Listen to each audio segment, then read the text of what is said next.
Hello అండి.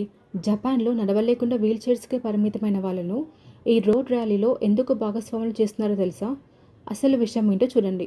ఇది ఉస్తునోమియా సిటీలో జరిగే అతిపెద్ద సమ్మర్ ఫెస్టివల్. ఈ ఫెస్టివల్ పేరు ఫురుసటో మియా ఫెస్టివల్ అంటారు. మనకు తెలిసినంత వరకైతే ఫెస్టివల్‌ని దేవుడి కోసం చేస్తాం కదండీ! కానీ ఈ ఫెస్టివల్‌ని అయితే ఏ దేవుడి కోసం చేయరంట. మెయిన్ ఈ ఫెస్టివల్‌ని ఈ సిటీలో ఉండే ప్రజలుంటారు కదా! వారి మధ్యన మంచి ఐక్యత, అలాగే ప్రజల బంధాలు చాలా స్ట్రాంగ్ అవ్వడానికి, ఇంకా ఈ సిటీ డెవలప్‌మెంట్ చేయడానికి చేస్తారంట.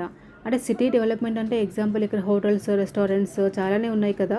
సో వీటికి మంచి జనాలొస్తేనే కదా మంచి లాభం వచ్చేది. సో ఈ షాప్స్‌కి లాభం వస్తేనే ఈ సిటీ డెవలప్ అవుతుంది. అట్లనమాట. ఈ ఫెస్టివల్‌ని పూర్తిగా ఒక సిటీ కమ్యూనిటీ ఫెస్టివల్ అనుకోవచ్చండి. ఎవ్రీ ఇయర్ ఆగస్ట్ మంత్‌లో ఫస్ట్ శనివారం, ఆదివారం ఉంటాయి కదా! ఈ 2 డేస్ సెలబ్రేట్ చేస్తారు. ఇక్కడ చిన్న, పెద్ద అనే తేడా లేకుండా చాలామంది ప్రోగ్రామ్స్‌లో పార్టిసిపేట్ చేస్తున్నారండి. ఇక్కడ మెయిన్ అట్రాక్షన్ వచ్చేసి ట్రెడిషనల్ డ్రమ్స్ ఉంటాయి కదా! ఇవి. ఇంకా వాళ్ళు ట్రెడిషనల్ డాన్సెస్ చేస్తున్నారు. ఇంకా ఇక్కడ ఫుడ్ స్టాల్స్ కూడా చాలానే ఉన్నాయి. ఈ పెద్ద ఫెస్టివల్స్ జరుగుతున్నప్పుడు మెయిన్ ఇక్కడ సమాజంలో వెనుకబడిన వాళ్ళు ఉంటారు కదండీ! లేదా శారీరక సవాలు ఎదుర్కొంటున్న వాళ్ళు ఉంటారు కదా! వాళ్ళని కూడా ఈ వేడుకలో భాగస్వాములు చేయడం కోసమే మెయిన్ వీరిని ఇలా రోడ్లపైన ర్యాలీ చేస్తున్నారు.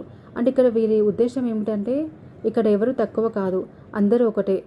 అందుకే వీళ్ళు ఇక్కడ సంతోషం ఇవ్వడానికి ఇలా చేస్తున్నారు. ఈ 2 డేస్‌కి లక్షల జనాలు వస్తారు కాబట్టి ఇక్కడ హోటల్స్‌కి, షాప్స్‌కి మంచి లాభాలు రావాలి. ఎవరు లాస్ అవ్వకూడదనే ఉద్దేశంతో మాత్రమే అండి ఈ ఫెస్టివల్ చేసేది. ఇంకా నార్మల్ డేస్‌లో అయితే ఈ సిటీ చాలా సైలెంట్‌గా ఉంటుంది. బట్ ఇప్పుడు 2 డేస్ అయితే చాలా కళగా ఉంది. చాలా బాగుంది ఇక్కడ. ఈ వీడియో మీకు నచ్చిందని అనుకుంటున్నాను. ఇలాంటి వీడియోస్ మీకు ఇంకా ఫ్యూచర్‌లో రావాలంటే తప్పకుండా ఛానల్‌ని సబ్స్క్రైబ్ చేసుకోండి. Thank you.